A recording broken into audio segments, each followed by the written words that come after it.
भाजपा का किला तो ढह चुका है। ये तो सारा जो भी है प्रचार प्रसार है। आज आप देखें मध्य प्रदेश 2.5 लाख करोड़ के कर्जे में है, लेकिन क्या किसी भी जनसाधारण से जुड़ी हुई मूलभूत सुविधा की अगर बात करें, किसी भी क्षेत्र में क्या ये आदमी से जुड़े हुए पहलू में उसको संतुष्ट कर पाए?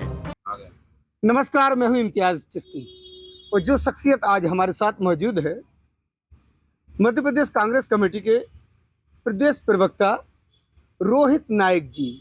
जी हाँ, जो आज किसी परिचय के मोहताज नहीं हैं, जिनको कई जिम्मेदारियां भी मिली हैं, लेकिन इस वक्त वो दमोह प्रवास पर हैं। आइए हम मिलाते हैं आपको और जानते हैं कि आखिरकार भारत जोड़ो यात्रा कितना जोड़ पाने में सफल हुई है। रोहित जी नमस्कार, स्वागत है आपका हमारे चैनल में। जिस तरीके से यात्रा का दौर चल रहा है, इसी दरमियान आज आपकी दमोह यात्रा हुई है। सबसे पहले मैं जानना चाहूँगा अपने दर्शकों के लिए, आपके लिए क्या क्या जिम्मेदारियां और किन क्षेत्रों की जिम्मेदारी मिली है? इम्तियाज जी, मुझे मध्य प्रदेश कांग्रेस कमेटी ने मीडिया का प्रभार दिया है, पन्ना और सतना का। ये चुनाव तक रहेगा और इस दौरान होने वाली सारी गतिविधियों की रूपरेखा, सारी समीक्षा, सारी जानकारी मीडिया से, जैसे आपसे मुखातिब हो रहा हूँ मैं इस वक्त, ये सारी गतिविधियाँ पार्टी की मुझे चलानी है। उस दौरान जो भी मीडिया से संवाद होगा वो करना है। फिलहाल मैं अभी दमोह, तो क्योंकि गृह जिला है मेरा, तो यहाँ से नियुक्ति हुई है मेरी, तो मैं यहाँ पे तो आता ही रहता हूँ। लेकिन पन्ना के प्रवास पे था मैं। पन्ना में विधानसभा पवई 58 नंबर की जो विधानसभा है, उसमें कुछ गांधी चौपालों का आयोजन था और उसी संबंध में मैं 5 दिन के प्रवास पे वहाँ पर था और आज दमोह में हूँ। गांधी चौपाल हमने कई विधानसभा मंडलम सेक्टर लेवल पे करी हैं अभी। कल रायपुरा के एक मंडलम में जिसका नाम भगवार कला है, वहाँ पर गांधी चौपाल का आयोजन है, तो कल वहाँ जाऊँगा। आज दमोह में। रोहित जी, एक क्या लगता है ये चौपालों से अब ये भाजपा का जो किला है ढह पाएगा? देखिए, भाजपा का किला तो ढह चुका है। ये तो सारा जो भी है प्रचार प्रसार है। आज आप देखें मध्य प्रदेश 2.5 लाख करोड़ के कर्जे में है, लेकिन क्या किसी भी जनसाधारण से जुड़ी हुई मूलभूत सुविधा की अगर बात करें, तो किसी भी क्षेत्र में क्या ये आदमी से जुड़े हुए पहलू में उसको संतुष्ट कर पाए? मुझे तो लगता है गहरा असंतोष है जनता के बीच। क्योंकि आप अगर जिस कर्जे की मैं बात कर रहा हूँ उसका आप आकलन करेंगे, अभी मध्य प्रदेश स्थापना दिवस किया इनने, उस स्थापना दिवस के लिए इनने कर्जा ले लिया। जनता तो दिवस मनाने के लिए जी, जनता त्राही त्राही कर रही है कि आप माफ कर दीजिए हमको ऐसे स्थापना दिवस की आवश्यकता नहीं है कि जो उधार पे मनाया जाए। किसी एक क्षेत्र की, किसी हमारे राज्य की एक गरिमा है, उस महिमा को गाने के लिए आप उधार ले रहे हैं। आप और मैं यहाँ बैठे हुए जब चर्चा कर रहे हैं, तो हमारे बच्चे 50-50 हजार रुपए कर्जे पे हैं, क्योंकि सरकार कर्जे पे चल रही है। 2.5 लाख करोड़ का कर्जा अगर मध्य प्रदेश पर है, तो एक व्यक्ति पर होगा वो कर्जा। उसका आकलन लगा लें जनसंख्या के अनुपात में, 50 हजार रुपए का कर्जा आप पर, मुझ पर और हमारे बच्चों पर है। तो फिर अब आप लोगों की क्या जिम्मेदारी बनती है? कितनी भूमिका निभा पा रहे हैं आप और आपका पूरा संगठन? जब राहुल जी ने चलना शुरू किया था, तो उससे पहले उनने एक चीज बोली थी कि संस्थागत रूप से संविधान का हनन हो रहा है, इसको हाईजैक किया जा रहा है। आप आज देख ले, संवैधानिक जितने पद हैं, इन पर केवल एक योग्यता काबिज है, एक ही योग्यता लगती है, आप आरएसएस, राइट विंग या बीजेपी विचारधारा के हैं कि नहीं। यदि आप नहीं है, तो आप कुछ भी पढ़े लिखे हो, आप अयोग्य हैं। ऐसा बिल्कुल।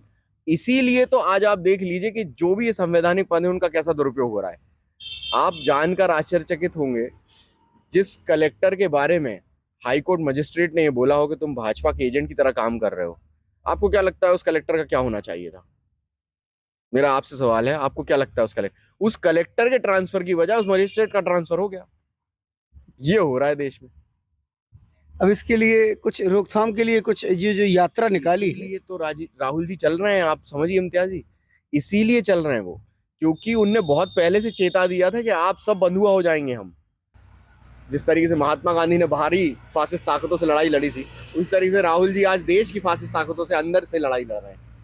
तो गांधी चौपाल के माध्यम से हम केवल भारत जोड़ो के विषय में आज जो खींचतान की राजनीति, जो ये भेदभाव, क्योंकि हमारा देश जो है बहुत ही एक आप देखें समृद्ध विविधता वाला देश है। यहाँ एक गुलदस्ते की तरह ये देश है। यहाँ पे बहुत सारी भाषाएं हैं, वेशभूषाएं हैं, खान पान है, क्षेत्र हैं, प्रांत हैं। अब ये जो बंटवारा इनके जात पात और इन बातों पर जो आश्रित हो गया है, इस बंटवारे की राजनीति को खत्म करने के लिए गांधी चौपाल बहुत महत्वपूर्ण है। ये खाई भर पाएंगे? इन चौपालों के माध्यम से हम बहुत बड़े स्तर पे जो आदमी के अंदर की जो एक घुटन है, जैसे मैंने आपको कहा, उसको समझने में सफल हो पाए हैं। क्योंकि आज व्यक्ति बोल नहीं पा रहा है, सच की लड़ाई लड़ने में आदमी पीछे हट रहा है, क्योंकि जैसे ही वो सच बोलने जाता है उस पर कोई ना कोई एक ऐसी ताकत काम करती है, या तो उसको जेल भेज दिया जाता है, या उसका घर गिर जाएगा, या उसका कोई केस खुल जाएगा, या कोई कहानी ऐसी हो जाएगी कि वो आज एक बहुत सहमी हुए जिंदगी जी रहा है व्यक्ति, तो उसको एक मंच मिलता है, वो अपनी बात कह सकता है। चौपाल में जाते होंगे, लोगों से जब रूबरू होते हैं तो लगता है कि कुछ रिस्पॉन्स मिल रहा है इसका, कि उनके साथ बैठ के संवाद हो रहा है, वो भी अपने मन की बात कुछ कह पाते हो? सबसे बड़ी बात वही है कि आज विडंबना ये है कि एक व्यक्ति तो अपने मन की बात कर रहे हैं, लेकिन जनता, लाखों करोड़ों जनता है, उनकी मन की बात कोई नहीं सुन रहा। उनकी मन की बात हो पाए, मैंने कुछ समय पहले कुछ पंक्तियां लिखी थी कि जब खंड खंड विच्छेद हुए तब कई सारे उल्लेख हुए, हम किस किस को दोहराएंगे, कब तक कथा सुनाएंगे। आसान अभी अब पाया है, जिसने भी इतिहास बनाया है उसे करना केवल इतना था कि एक कथा सुनानी थी, जो आप बीती बतानी थी, जो आप बीती बतानी थी। अरे वाह। तो जो आप बीती जनता पे गुजर रही है, वही राहुल जी सुनने निकले और हम लोग भी वही बात सुनने निकले। वाह, सुना आपने रोहित जी को? हमने तो अभी एक युवा नेता से मुलाकात की थी, लेकिन आखिर में एक कवि से भी मुलाकात हो गई। तो ये थे रोहित जी के अल्फाज, जिस तरीके से उन्होंने चौपाल की बात की और यात्रा की बात की। अब ये तो वक्त बताएगा कि प्रदेश की जनता, देश की जनता यात्रा को कितना सफल बनाती है, या फिर किस पार्टी को सर माथे बिठाती है और किसको करती है नज़रअंदाज। इम्तियाज़ चिश्ती, दमोह।